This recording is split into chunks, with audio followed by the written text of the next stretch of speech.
We are going to cover Teenage Mutant Ninja Turtles. Yeah. And our favourite genre from the 90s anyway, I think. Definitely. I have Michelangelo tattooed on my leg. I am obsessed with the Turtles. I love them so much. And we're going to be digging into the original Turtles movies. Which a lot of people don't know. Yeah, which is mad. Which is annoying sometimes. You know you're getting old when you're like, you get frustrated at the... So the first one came out in 1990. 1990. And yeah, it changed so many things, but like Jim Henson obviously did all the puppets for it, but the animatronics, it revolutionized the animatronics out there. So when we're talking about the animatronics, like it wasn't CGI, there was 4 people in 4 suits, and the heads of the turtles had animatronic mouths and animatronic eyebrows and eyes, and it was better. It was amazing, yeah. They had puppeteers that were actually controlling it off to the side, and like Shredder was basically a puppet, but he's animatronic as well, and it was creepy looking. Yeah, he's really creepy looking. Yeah, and the first movie was dark for a kids movie. Yeah, it was really dark.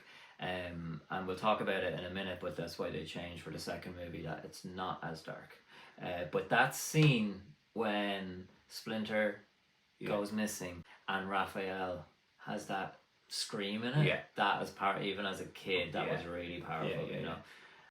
The movie obviously covers the Teenage Mutant Ninja Turtles, and Splinter's raising them to be ninjas, and their first ever outing is to hoard off the Foot Clan, and they obviously win, and then they get on the radar of Shredder, who's the leader of the Foot Clan, who's like getting teenage boys to come join his clan and get into a lot of mischief. Yeah, but obviously based on comic books, and the comics were quite dark as well, and quite violent.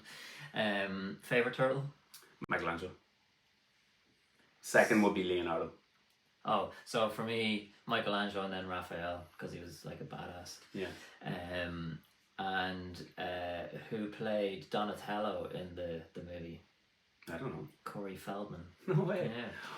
Do you know? I was last week. I was telling you about the little nugget that was in this movie. That they started the movie, they get the pizza delivered to the grate, but the pizza delivery guy was Michelangelo, the actor who was in the suit. Which I thought was really cool. And then when Raphael is chasing Casey down the street, and he does the front flip over in front of the taxi. The guy in the back of the taxi is the actor who is in Raphael's suit. Yeah. Up then we have the second one, which is The Secret of the Ooze.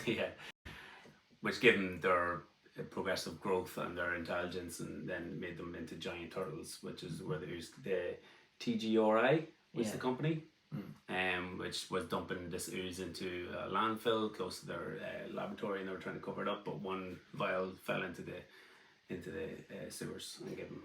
Yeah, and that's basically the premise of it. And the first one was made in 1990. This was released in 1991. Yeah. And they greenlit this and started production because the first one was so successful, and they didn't even have a script. So they just were like, get it going. Different actress who came back to play April in the second and the third movie. Well, interestingly, Corey Feldman didn't come back to play Donatello in the second one because he was in rehab. And if you listen, the voice is very different. Very different.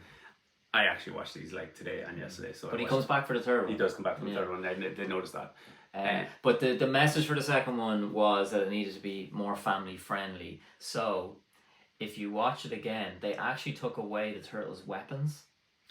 And even to the extreme of, you know, the bit at the start of the second one when Michelangelo grabs the sausages and there is nunchucks? In the UK, that was banned. That was cut out of the UK version. No way. Because they were like, no, it's too close to the nunchucks. It's mad that you say that, because I literally only watched them yesterday, and Leonardo doesn't use his swords. He uses sticks. Yeah, but the interesting thing is they took away Michelangelo's nunchucks and they replaced it with a grappling hook. I'm like, how is that a balance? I'm not sure. So yeah, it was a lot more family friendly. So obviously the turtles' names based on the famous Renaissance artists. Leonardo, Michelangelo, Donatello, and Raphael. All the good ones have an O at the end. It's a direct comment from the movie. Keep going. Comic book writer of the original give each turtle a weapon set to counteract their personality, which I think is really kind of like deep in the core of the story. So we have Michelangelo, who basically high energy, ADHD level, party dude, who has nunchucks, which famously are extremely hard to wield. You know, you need high concentration and high level skill to do. You have Donatello, who's a tech nerd, who's really intelligent, and they give him the most basic weapon there is a stick. And then you have Leonardo, who's the leader of the pack. He has to be calm, collective, and concentrate, and they give him the most lethal weapon of them all. And then we have Raphael, who is a rage monster who flips off the handle, and he gets the defensive weapon, the katanas. No, they're not katanas. That's the Leonardo's. But yeah, his don't have a point. So he has to. It's basically a defensive mechanism for his rage. Yeah, interesting. Yeah, and that they put that thought process into it. You know? It's really good. Yeah, and you'd hope any movies or anything that comes after it that they would put that into their research. You know. Yeah. As to why they have those weapons, and not the sausages that they took out from Michelangelo. Crazy. What I noticed about the first two was the animatronics was really, really good. But as we're going to cover the third one, the suits just lost a lot of their quality, big time, and it kind of lost a lot of its touch. I think. I wonder if Jim Henson's company went on for the third one. That's a fact that we have to look up. We do have to look that up. But it is interesting that they had the suits from the first two, and then they changed them for the third one.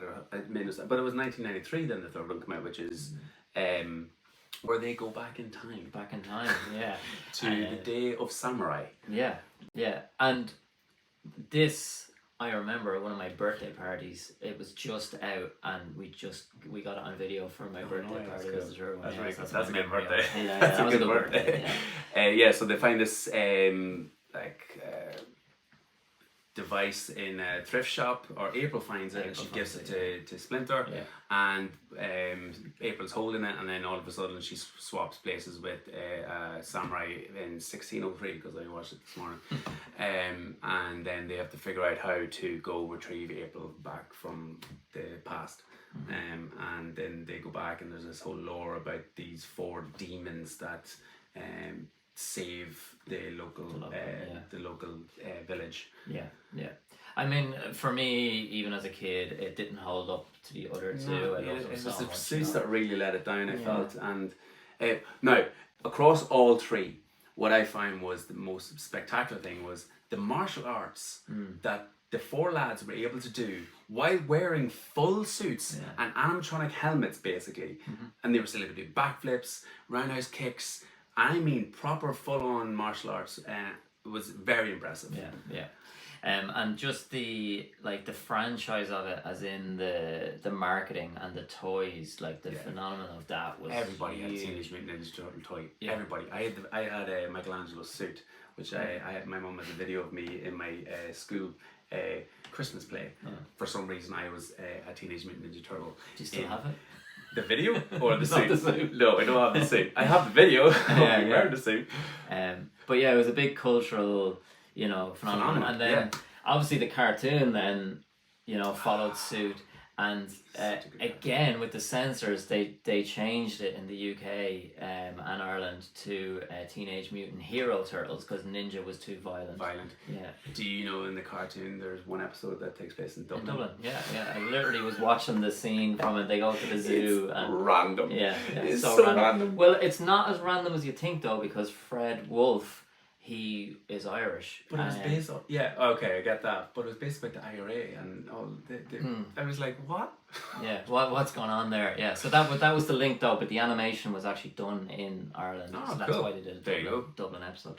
And, we'll give an honourable mention then to TMNT, the animated one that came after that show, the later on cartoon, that was just an old movie. Yeah, a lot later on. But the animation, I'm not sure, I haven't watched it in a long time, but for then, it was really... it was high level for then, I think. Yeah, it was quite 3D-esque, and it did do well. And the turtles were quite dark in it. I do remember, though, the turtles were very skinny in it. Yeah. And that's not how they're portrayed in the comics No. and stuff, you know. And then obviously we then went on to the Michael Bay 1 and 2 that we had in the noughties, Yeah. 10s, was it? I think it was in Yeah, the 10s. yeah. And they went full CGI. I enjoyed the movies for what they were. I felt like they could have been better in terms of like if they went full costume.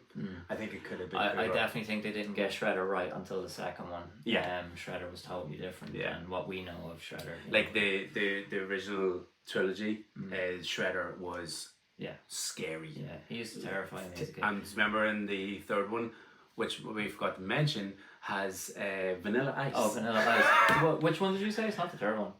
No, apologies, second one. Yeah.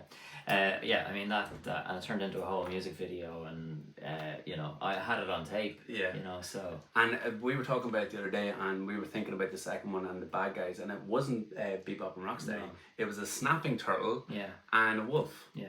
Completely. Random. Where did Bebop and Rocksteady go? Like that was. It should have been them, but like maybe it was copyright at the time. Yeah. But like, I mean, if you don't like the Turtles, you wouldn't be watching this video anyway, and I don't understand anybody who doesn't like them because I love them so much. But we are both excited for the aspect that there could possibly be the Last Ronin live action. Which is a comic book spin-off. Not to spoil it, but there's one turtle left after a post-apocalyptic world, and it's not till the end of the comic or hopefully movie that you find out which brother it is. And I won't spoil it for you, but it's a very good story, and we hope it is made. So just to sum it up, go back and watch the first two anyway, I would say. The third one is lacking in some things, maybe a little bit of story development, but otherwise it is a fun. If you like samurais, it's really good.